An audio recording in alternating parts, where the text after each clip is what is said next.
Welcome to the lecture module on optics. In the last couple of lectures, we discussed the Young's double slit experiment and brought out some salient features of interference, the phenomena of interference. Today, we will discuss another phenomena which is closely related to interference called the diffraction. So, diffraction of light. Diffraction of light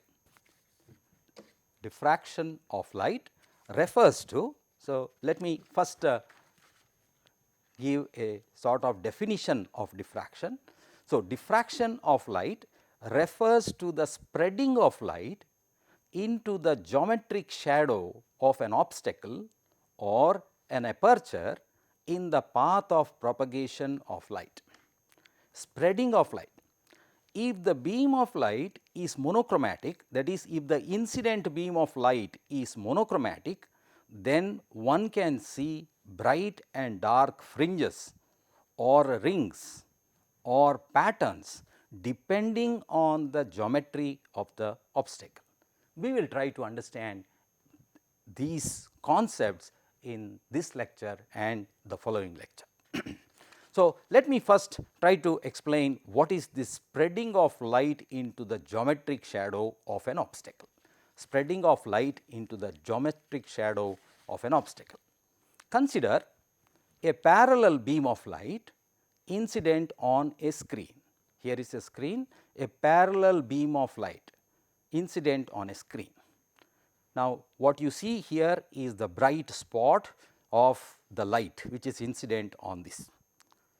Now, if we bring a wedge here, a triangular shaped wedge with a sharp edge here, a straight edge here, we try to bring it from below like this, that is to intercept the beam, cut the beam, then there will be a shadow, the geometric shadow that we get. So, let us try to appreciate this if we look at the beam incident in 2 dimension. It will become more clear if we look in 2 dimension. So, let me show you a diagram where we see the incident beam. So, the incident beam is here, this is a parallel incident beam and we have introduced this wedge from below. So, it is cutting or blocking part of the incident beam like this. So, part of the beam is incident on the screen and part of the beam is blocked by the wedge which is introduced from below. It is an obstacle, wedge shaped obstacle which is introduced from here.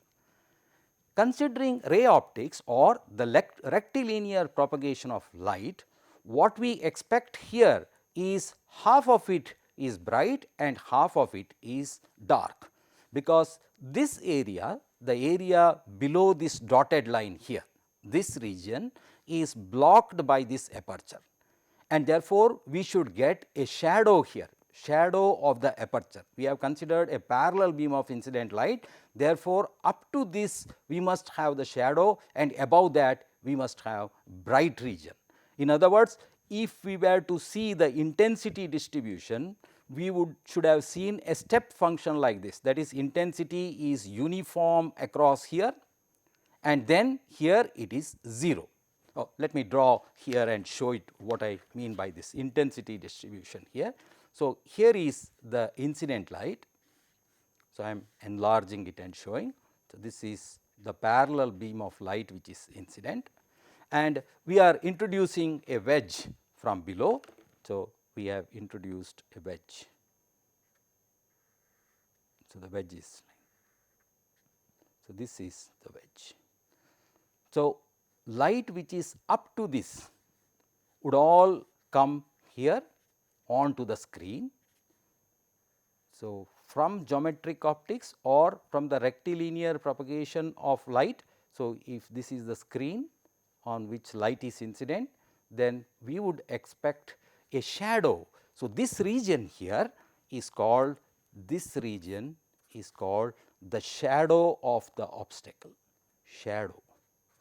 So, I had used this word shadow of the obstacle.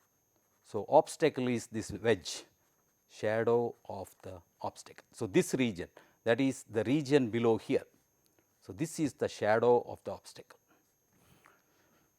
from the rectilinear propagation of light, we should have had a shadow here and bright light on the other side. In other words, if I were to plot the intensity distribution, so suppose this direction is x direction, x, then if I plot the intensity distribution on the screen. So, this is I of x, intensity distribution I of x, then I should get up to this, I must have a uniform intensity. If this beam is of uniform intensity in the cross section, then I should have uniform intensity up to this point here and then 0 intensity. So, beyond this it is 0. So, uniform intensity here and then 0. But what we see actually is, I will let me use a different color. So, what we see is there is some light which comes into the geometric distribution, the geometric shadow here. The light distribution shows some variation like this, and then you have some light entering this shadow. This is the shadow region. I expect it to be a shadow region, but there is some light intensity in this shadow region. This is because of the phenomena of diffraction. In other words, let us see the definition again. Diffraction refers to the spreading of light into the geometric shadow of an obstacle in the path of propagation of light. I have now explained it with the help of this. Path of propagation of light, there is an obstacle which has been introduced and light has spread into these regions, light has spread. That is why you have a finite intensity here. Intensity is not 0 in the shadow, there is a certain amount of intensity in the shadow, and this is because of diffraction. So, the phenomena of diffraction as I defined in the sentence. So, diffraction refers to spreading of light into the geometric shadow of an obstacle. Now, we come back to this diagram here. So, I will show the pre-drawn diagram here. So, here is the incident beam, parallel beam, this is the shadow. What you see is a part of light, some amount of light. So, this is the geometric shadow. So, this is the shadow region. I have exactly plotted behind this. So, this line here is the same. I should have had light like a box here, but what we see is the intensity distribution across this screen here. Here it is just like a box, intensity is maximum, uniform and then 0. If I were to plot the intensity across this, it would be uniform and 0 outside. But what we see is there is some intensity in the geometric shadow of this obstacle, and this is diffraction. The beam undergoes diffraction at the straight edge. Please see, this is in 2D. We recall the figure here. So, this is the straight edge that we are referring to. This is a wedge shaped obstacle which has a straight edge here. It need not have a straight edge, but we have considered for simplicity a straight edge, and therefore, light enters into the geometric, the beam undergoes diffraction at the straight edge at the top end of the wedge, at the top end of the wedge. I hope I have explained the figure here. So, the intensity distribution across the beam on the screen. Now, suppose I had introduced just one wedge from here. Suppose I introduce another wedge from here, from the top. Suppose I introduce another wedge, then what we will get is a slit. So, we will get a slit here. So, if we introduce another wedge, we get a slit. So, that is what I am showing in the next diagram here, that here is the same beam, the parallel beam which is incident. There was one wedge earlier, now we have a second wedge from the top. So, this has resulted in a slit here, and the rectilinear propagation of light would have seen that light is incident only corresponding to this gap, but in practice if you see there will be some amount of light into the geometric shadow here as well as the geometric shadow here, shadow of the obstacle here. And if you measure the intensity distribution, you see some intensity variation here in this region and a intensity, a little bit of intensity into the geometric shadow on both the sides. Recall the earlier figure. So, let me show the earlier figure. Here there was light entering the geometric shadow on one side. So, now I have shown the edge wedge from both the sides to make a slit. Now, we see that light enters the geometric shadow here. This is a case where I have taken this width of the slit. So, this is the slit W or A, we will use A later on W. The wavelength of light lambda is much less than W and W is less than D. D is the beam diameter and the width of the slit is smaller, that is why it is blocking part of the beam, and this leads to onset of diffraction effects. We have started seeing diffraction effects. If this were not there, we should have got a box type of response, that is intensity uniform across this and then 0 outside, but we see that there is some amount of intensity entering into the geometric shadow. What happens if we further reduce the slit width W? If we reduce this slit width further, so that is what we will see, and what we will get is the single slit diffraction. So, here is what I am showing as the single slit diffraction. First, look at the diagram. So, the same parallel beam of light, same two wedges, but now the separation between the wedges is very small. I have used the symbol A to be consistent with the book, textbook, and therefore, the wedges are separated by a small separation A.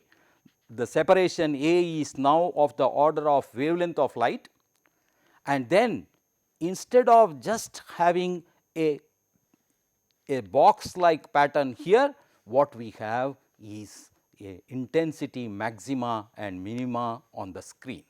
We get intensity, we observe intensity maxima and minima on the screen. The first minima here, as we will see later, is given by lambda by A. That is, if we plot the angular distribution, this is I of theta, this is not x, this is I of theta, theta is the angle here. So, with respect to this aperture, if I plot a ray like this, then this angle is theta, this is the theta. So, I of theta varies like this, we will see this shortly, but what is important is as you reduce the slit width, you not only see light going into the geometric shadow, but also you start seeing intensity maximas and minimas, just like in the case of interference, except that here we see that the maximas do not come back again up to this. The maximas are very small maximas, very low intensity maximas, but we do see intensity minimas, intensity zeros and small maximas in the geometric shadow, and this is called diffraction. And because we have used a slit here, a narrow slit with the dimension of the order of wavelength, we call this pattern a single slit diffraction. So, what we see? So, this is the front view.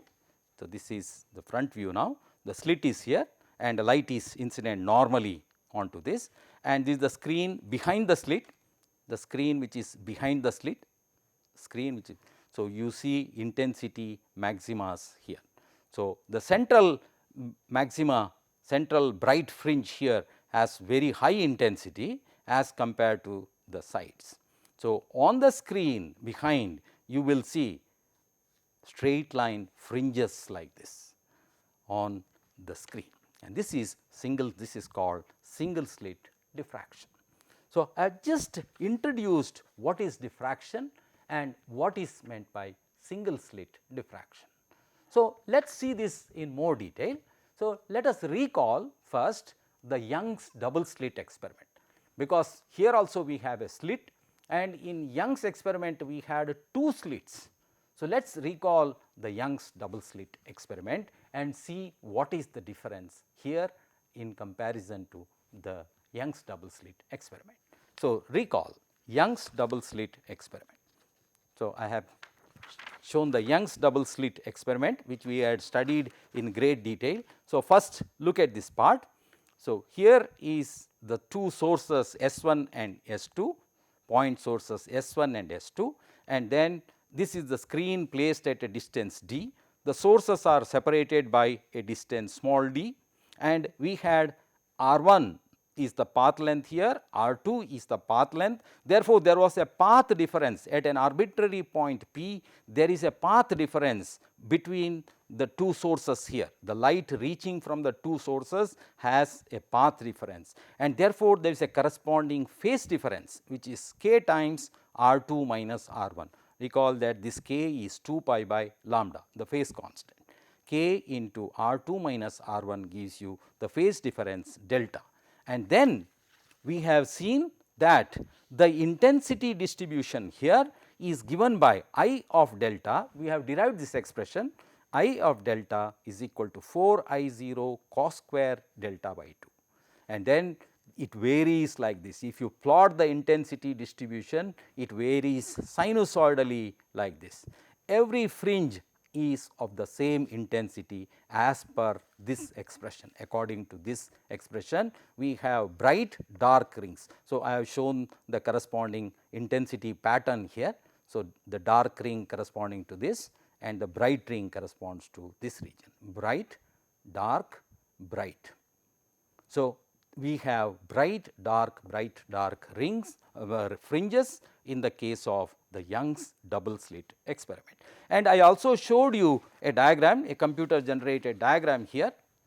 So, which showed the bright dark fringes in a Young's double slit experiment. I had taken typical parameters of typical of experimental arrangement, and then I calculated these fringe patterns which are shown here.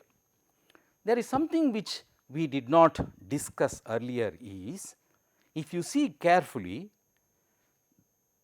the central part, the contrast is high, bright dark, but as you go further and further, the contrast drops down, the brightness becomes lower and lower.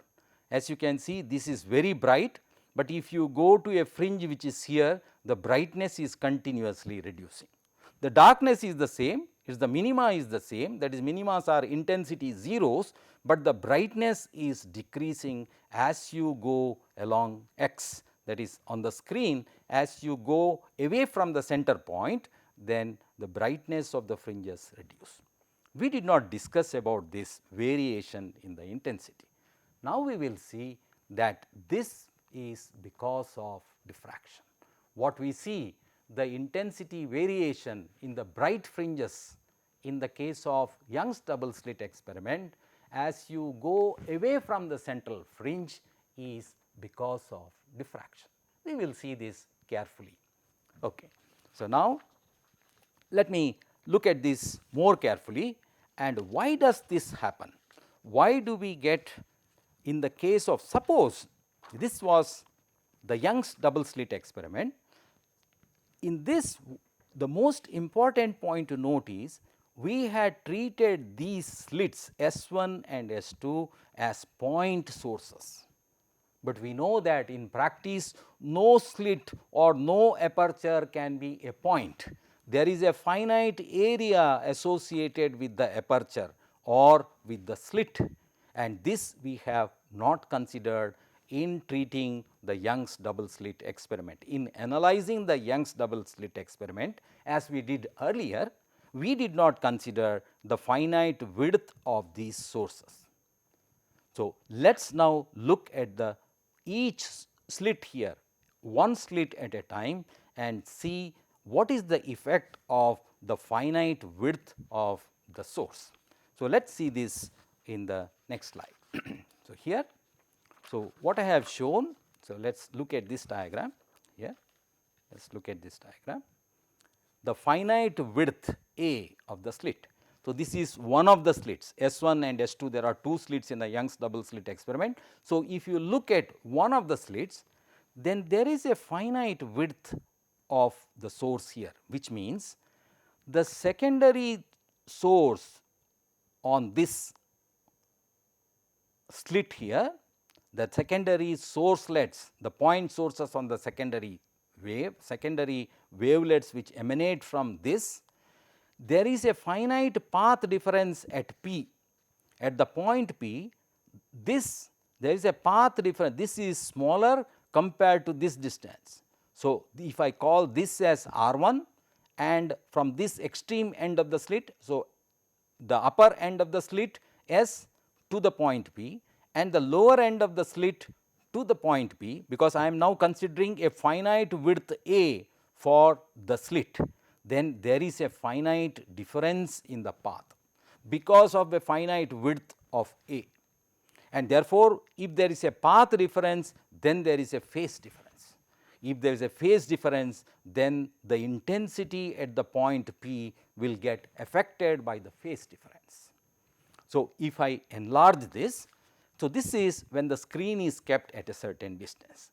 Consider now the screen kept at a large distance. So, let us look at this case here, the second case, the same diagram, but I have now shown it enlarged view. So, enlarged view when L is large, when L, this separation is large.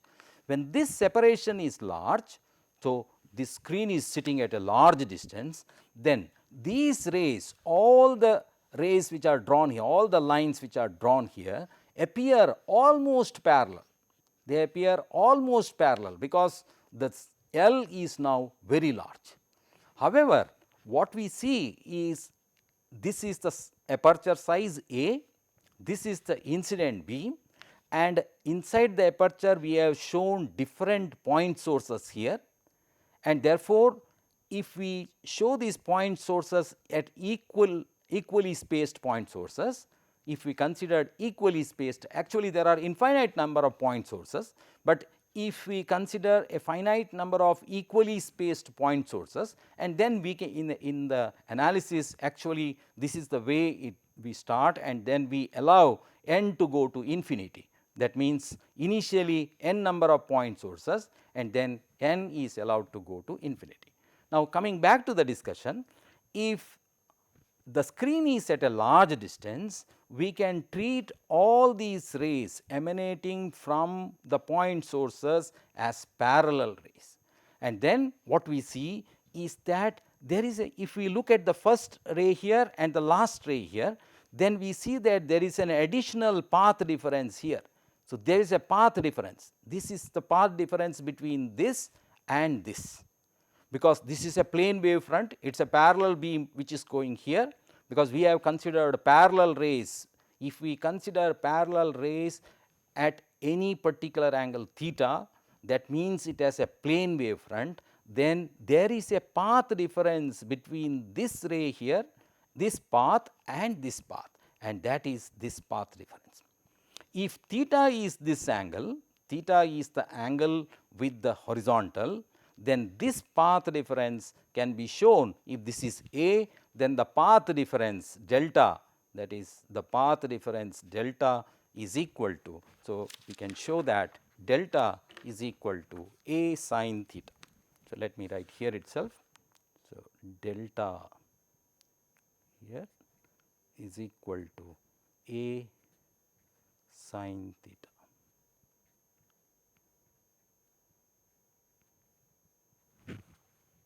So, we can show that the path difference, now I have picked up only these, the last one and the first one, but there is an equal path difference among these. So, between any two adjacent rays there is a finite path difference.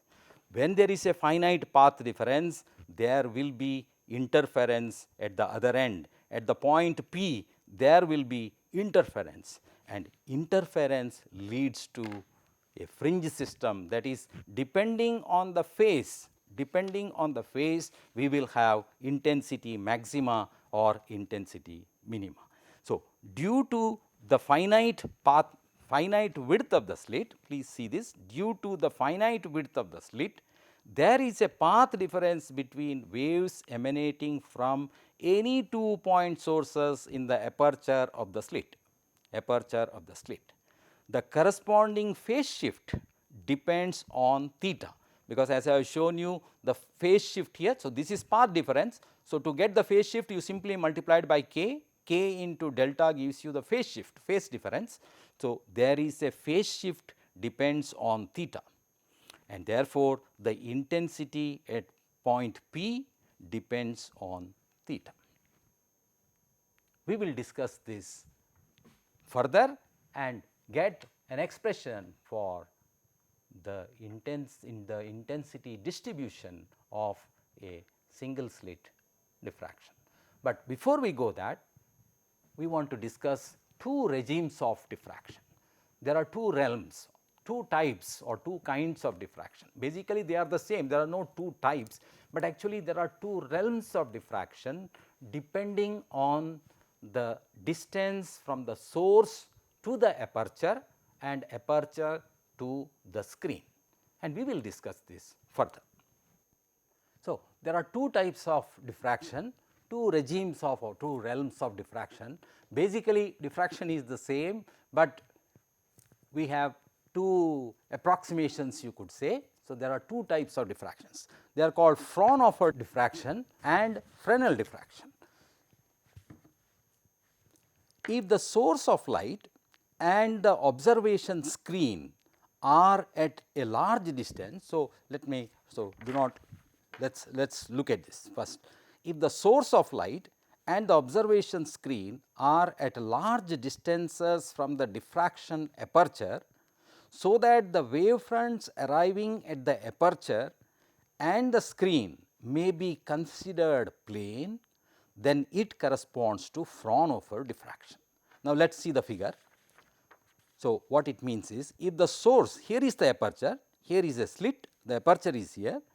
The source, when it is sufficiently far, when it is quite far, then the wave fronts, of course, even if it is a point source here, it starts with curved wave fronts, but when the distance becomes very large, as you can see, the wave fronts are almost plane here. Plane wave front means the rays which are reaching the aperture can be treated as parallel rays or nearly plane wave fronts. So, we could consider this as parallel rays which are reaching the aperture. Similarly, if the screen is very far, we are interested in finding out the intensity at a particular point P, let us say at a particular point P. Then from the slit here or from the aperture here, the rays are coming out in all directions because they act like point sources. However, the rays which are reaching, when the screen is sufficiently far, the set of rays which are reaching a particular point P can be treated as almost parallel, and therefore, the wave fronts can be treated as plane. Now, we repeat what we have read. If the source of light and the observation screen are at large distances from the diffraction aperture, large distance, so that the wave front arriving at the aperture and the screen may be considered plane, then it corresponds to Fraunhofer diffraction. So, almost parallel rays. Now, on the other hand, if when the wave front, when the separation between the two sources, so let us read again. When the separation between the source and the diffraction aperture and or the diffraction or at the slit and the observation slit. So, when the separation between the source and the diffraction aperture or the observation screen. So, or the observation screen, this has been repeated here, or the observation screen are not large enough, the curvature of the wave fronts must be taken into account and the plane wave approximation cannot be used in Fresnel diffraction. So, let us look at this. Now, the source is relatively close and the source is emitting light in all directions. If it is a point source, we can represent it by spherical wave fronts, and when the wave front is reaching here, they are still spherical, we cannot treat it as a plane wave front. Similarly, if you see at the point P, the rays which reach point P, I have shown the extreme rays which reach point P. So, you can see that it appears as if they are converging to the point, or we have to take into account the curvature of the wave fronts, and then we have the regime of Rennell diffraction. When the separation between the source and the diffraction aperture and or the observation screen are not large enough, the curvature of the wave fronts must be taken into account, and the plane wave approximation cannot be used in Fresnel diffraction. So, this is the regime of Fresnel diffraction. So, we are focusing on Fraunhofer diffraction, and therefore, let us see a practical arrangement, because I said that when the distances are sufficiently large, but in a practical arrangement it is not possible to have large distances. Suppose you want to do the experiment in lab, then it is not possible to have large separations between the screen and the source and the aperture. So, a practical arrangement to observe Fraunhofer diffraction is shown here. A practical arrangement to observe Fraunhofer diffraction. Let us see it carefully. The source, if we take a point source, for example, if we take a point source and place it at the focal plane of a lens, then the rays coming from the source will be rendered parallel. In effect, the rays which reach the slit here or the aperture here are parallel rays. So, we have met that condition for Fraunhofer diffraction as far as the distance from the source to the aperture is concerned by simply keeping a lens. The distances need not be very large. So, if the lens has a focal length, let us say 5 centimeter, this may be 5 centimeter, and another 5 centimeter you can keep the slit here or the aperture here. Now, on the other side again you have diverging wave fronts which are coming from the small aperture here, the rays are emanating in all directions. Now, what I have shown here, please see the diagram, is a set of rays out of all the rays, a set of rays which are coming at an angle theta, a set of parallel rays which are coming at an angle theta. Why am I picking that? Because in the Fraunhofer approximation, we need parallel rays reaching the point P. So, we are interested in finding out plane wave fronts which are reaching the point P. So, if I consider a set of parallel rays out of all the rays and place a lens here and place the screen on the focal plane, the distance from here to here is the focal length, then we call this as the focal plane. The screen is placed at the focal plane, on the focal plane of the lens. Then all the rays will be focused to a particular point P. So, we have shown that it is focused at a particular point P. Now, why do we go for this? What is this? So, let me explain this a little bit more carefully, and then we come back to the same diagram here. So, if I consider, for example, a lens and parallel rays incident on the lens, then on the focal plane we know that they all focus at the focal point. So, if this distance is f, then all the rays focus to this point here which is O on the axis.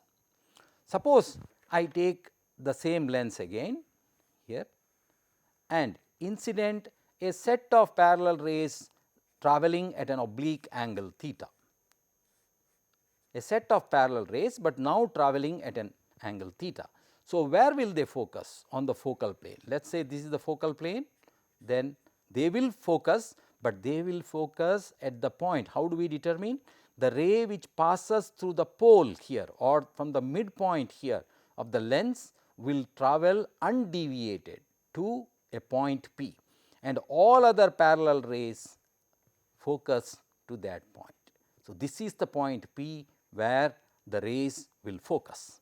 And if I have a source here, if I consider a set of plane waves or parallel beams which are traveling like this. So, set of parallel rays traveling like this, and if I keep a screen here, so this is the screen, then they will all focus at this point, because the ray which passes through the midpoint here or the pole does not deviate, and therefore, others will all focus to that point. So, provided this is the focal plane. So, what is the meaning of it? Which means rays, each ray, let us say this ray was making an angle theta here, then all the rays, parallel rays which make a particular angle theta are focused at a point P. Similarly, here we have another set of rays making an angle theta. So, if this is theta 1, this may be theta 2, in this case it is minus, they will all be focused at a new point P dash here. So, rays, set of parallel rays which are incident on the lens will focus at different points on the screen placed at the focal plane. A screen placed on the focal plane and parallel set of parallel rays making different angles theta will be focused at different points on the plane. Why am I spending some time on this? Is to because what we will determine is the intensity pattern due to a single slit, the angular dependence of the intensity pattern due to a single slit. And if I say that the intensity pattern is theta dependent and every theta uniquely reaches a unique point P on the screen, then it is sufficient for me to determine I of theta here, I of theta, then I get the corresponding intensity pattern on the screen. So, that is why I have shown this diagram. So, let me put the pre-drawn diagram here. So, I will come back again. Out of all the rays or plane wave fronts traveling in all directions after diffraction at the aperture, the red colored rays represent a set of parallel rays making an angle theta with the axis. They will focus at a point P. So, now let us see. So, the intensity distribution, therefore, the intensity distribution on the focal plane here. I just showed you rays coming at 3 different angles. So, I have drawn a diagram here, a clearer diagram. Simultaneously, I have shown all the rays. So, parallel rays here in black color reaching the point O. This is our familiar focusing, the parallel rays focused onto the point O along the axis. If you put parallel rays tilted, it reaches a point here, and if you put parallel rays tilted in a different direction, it reaches a separate point. Therefore, here it is. Every point P on the screen corresponds to a different angle theta, and the intensity distribution, if this is the x direction, the intensity distribution along the x therefore will be identical to the intensity distribution if I of theta, where theta represents the angle at which the rays are coming out from the aperture. So, the lens does not introduce any additional path difference or phase difference among the interfering parallel set of rays. This is an important sentence. So, I just want to explain this sentence a little bit more. So, because there is a diffraction pattern which is coming here. So, we showed the practical arrangement here for observing Fraunhofer diffraction. There is a diffraction pattern which is coming beyond the aperture here. Now, we have introduced a lens, and how do we know that the intensity pattern that you get here is not affected by the lens? It is not affected by the lens provided the lens does not introduce any additional phase difference. So, that is the statement which is made here, the lens does not introduce any additional path difference or phase difference among the interfering parallel set of rays. I will explain this a little bit more. Now, consider a set of parallel rays which are incident on a lens. So, there is a lens, a set of parallel rays, which means parallel rays means they are represented by plane wave fronts. What is a wave front? Wave front is a surface of constant phase. So, these are plane wave fronts. Now, after refraction through the lens, they will all be focused at the point focus. So, this is the point F. So, they will all focus to the point F. Now, when after passing through this converging set of rays is represented by a curved wave front. The wave fronts are curved now and they reach this point which is the focus. But the wave front here represents surface of constant phase. The wave front here represents surface of constant phase. There is, and all of them finally reach the point F or the point P in our case, but all of them reach in the same phase. If there was or originally if there was a constant phase difference, then that constant phase difference will be maintained here. If all the rays are in phase, then all the rays will reach in phase here. There is, the lens does not add any difference to a set of parallel rays. That is the meaning of this, and therefore, the role of the lens, why do we then need this lens? The role of the lens is to bring the intensity pattern onto a common screen, onto the screen which is quite close. So, the role of this lens in the case of Fraunhofer diffraction pattern is to bring the intensity pattern onto a screen at a practical distance in the laboratory where we can perform the experiment. So, that is the role of this second lens. So, the intensity distribution on this plane is proportional to I of theta, but the diffraction pattern is given by I of theta. So, let us come back to the single slit diffraction intensity distribution. So, here is the diagram. I have left the other part of the diagram because that is only to make a set of parallel rays which are incident. So, please see the distribution here, the intensity pattern.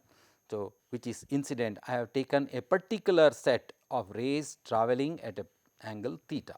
Please see, there are rays travelling at different angles, but I have taken a particular set of parallel rays reaching a point P F. So, this is the arrangement for the single slit diffraction. The intensity distribution is given by I of theta is equal to I 0 into sin square beta by beta square, where beta is given by pi by lambda into a sin theta. A is the slit width, theta is this angle here, theta. So, this is the intensity distribution. The derivation is not difficult, but it is beyond the scope of the discussion that we have, and therefore, we are interested in the result, and therefore, I am not doing the derivation of this expression here, but I of theta, you assume that I of theta is given by this expression, where I 0 is the intensity for theta is equal to 0. Now, I want to see what kind of intensity distribution that I would get with this kind of an expression. So, I 0 is the intensity at theta equal to 0. So, let us just discuss this here. So, I is equal to I of theta is equal to I of beta, because beta is related to theta, is equal to I 0 into sin square beta divided by beta square, where beta is equal to pi by lambda into a sin theta. Now, first I said that I 0 is the intensity at theta is equal to 0. Now, at theta is equal to 0, beta is 0, but beta is in the denominator, therefore, this is undefined. So, how do we say I 0? Because sin beta by beta, sin x or sin beta by beta, as beta tends to 0, then this is equal to 1. I am sure you know this, that you simply differentiate this, then we get cos beta by 1, and cos beta, if you put beta is equal to 0, then cos beta is 1, and therefore, at theta is equal to 0, I of theta is equal to 0 is equal to I 0. So, I 0 is the intensity at theta is equal to 0. Recall what is theta equal to 0? So, theta equal to 0 means on the axis, that is at the point O. I 0 is the intensity at theta is equal to 0. Now, let us look at the intensity distribution of this. So, there are two functions, one is I 0 sin square beta. So, I can write this as a product of two functions 1 by beta square. We know how sin square, this first function varies. So, if you plot with respect to beta, let us say this is 0, beta is equal to 0 and beta is equal to pi, beta is equal to 2 pi, beta is equal to 3 pi. Then, and similarly on the other side minus pi, minus 2 pi. Then we know that sin beta is 0 for beta is equal to m pi, and therefore, the pattern would look like this. So, it is the sin square x curve. So, we have 0 and in between maxima, 0, maxima. So, this is I 0 sin square variation. So, we have 0, so on, is completely symmetric.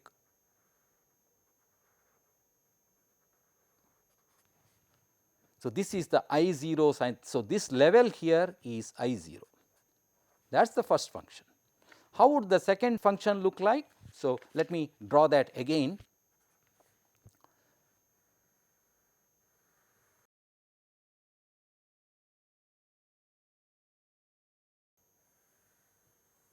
That is a cos square function which I was plotting.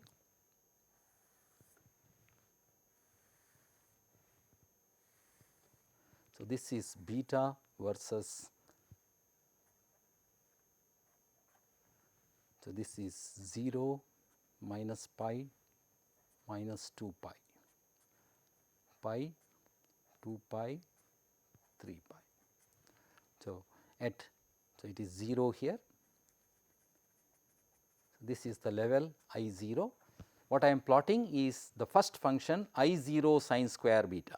So, first function is 0 here, maxima at pi by 2, 0 at pi, maxima at 3 pi by 2, 0 at 2 pi. So, this is the sin square function. So, maxima here 0, maxima here 0 and so on. The second function, which is the second function is, so there is a product of two functions, and I have said this is the first function which I plotted. So, the second function is 1 by beta square, that is like 1 by x square is parabolically increasing and 1 by x square is dropping down like this. So, if this is beta 1 by x square, so here is the 0 level. So, this is x is equal, beta is equal to 0. So, it will go to infinity here and then drop like 1 by x square. So, it drops down to very small values. So, it goes to infinity here. And if you take a product of this at, so therefore, now the product of the two functions is the, so this is now I of theta or I of beta is given by I0 is here. So, at theta is equal to 0, because this goes to infinity, this goes to 0, we have seen that it becomes I0 at theta equal to 0. At any other point, it is a product of the value here and here, product of the value here, that is 1 by beta square into sin square beta, and so on. So, if you plot this graph, then we see that wherever this is 0, the product has to be 0, which means the first 0 will be here. So, the function will vary like this, and then so this is continuously dropping 1 by beta square. Therefore, the amplitude drops down, it becomes maximum, again becomes 0. So, the function becomes maximum and becomes 0, the function becomes maximum and becomes 0. Why the maximas are decreasing? Because this value is continuously decreasing. Unlike the case of an interference fringe, where you have sin square fringes, that is cos square delta by 2 fringes, you have similar fringes in terms of minima, but the amplitude is dropping down. There is an amplitude decaying because of this, and therefore, the diffraction pattern would look like this. So, the diffraction pattern will have a maxima, minima. So, what is the value of this? So, this is when beta is equal to pi. The first minima is when beta is equal to pi. So, this is the intensity distribution due to a single slit, intensity distribution due to a single slit, or I of theta or I of beta. Now, we are interested in finding the positions of minima, minima and maxima. So, the central maxima occurs at beta is equal to 0, that is theta is equal to 0, which means on the axis of the slit. So, let us see the positions of maxima and minima. So, the position I of theta, so here I of theta is given by I0 sin square beta by beta square, beta is this. Positions of minima are given by, when the numerator is 0, sin beta is equal to 0, except when beta is equal to 0. We have already seen this discussion. At beta is equal to 0, it is equal to I0. Otherwise, the positions are of minima are given by sin beta is equal to 0, or that implies beta is equal to m pi, except m not equal to 0. That is, for a sin theta, beta is equal to m pi, beta is given by this, which implies a sin theta is equal to m lambda, are the positions of minima, where m is equal to plus minus 1, plus minus 2 and so on.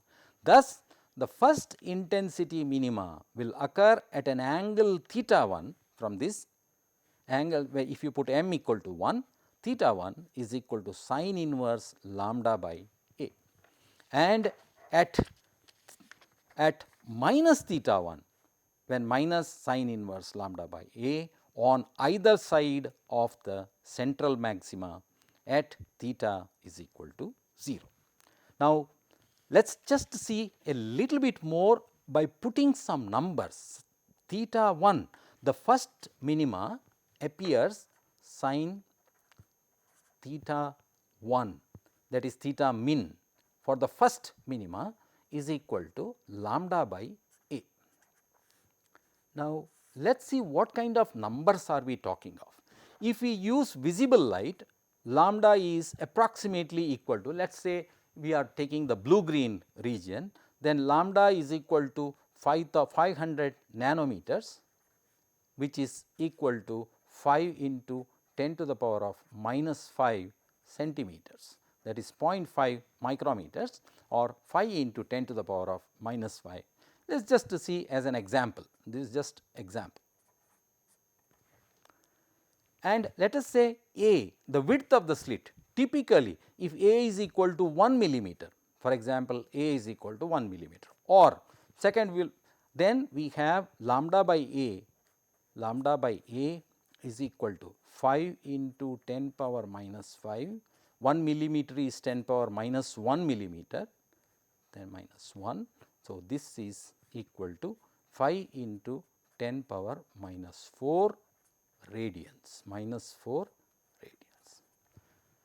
Therefore, theta this is very small number, this number is very small, and therefore, theta sin theta, this is a very small, sin theta is a very small number.